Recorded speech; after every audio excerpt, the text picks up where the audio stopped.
it's Waffle Brokey here, and welcome to your second night on the job. You seem to have everything under control, don't you?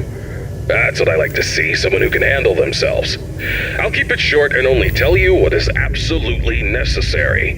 The main two animatronics also have a second functionality that'll blow your mind. You can actually wear them like a costume. Now, I know what you're thinking. Waffle, that sounds like the greatest thing ever. But, hold your horses for a second. These newer models aren't quite perfected yet. They've got a bit of well, let's call it a design flaw. You see, if you're not careful, it could crush your chest, and you'll bleed out until the dawn. Trust me, it's not a pretty picture. We had an incident with one of our employees not too long ago. Poor guy ended up in a hospital bed with his legs crushed. It's tragic, but informative. Now, I'm not saying you shouldn't try it out if you're feeling brave, but just know that if something goes wrong, it's on you. Actually, don't even touch him. We're not taking any responsibility here.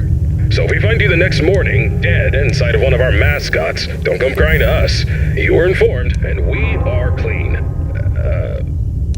Yeah. True. Anyway, a new mascot was added to the cast recently, and not just any mascot, mind you. This one's special. Made solely by one of the founders himself, Henry Emily. Now, I don't know much about it, but what I do know is that it's been causing some trouble. So much so that we had to lock it up in your office. But don't worry, we've got a prize corner set up there, and it's a win-win situation for all of us, right? Just make sure you keep an eye on that little bugger and put it back in its place if it tries to wander off. We don't want a repeat of that old tale where a puppet crept into a sleeping man's mouth, do we now? But listen, kid, don't worry. We'll get through this. We always do. Just keep an eye on those animatronics and stay out of trouble. And remember, I'm always here for you. Yeah, gonna go get some shut-eye.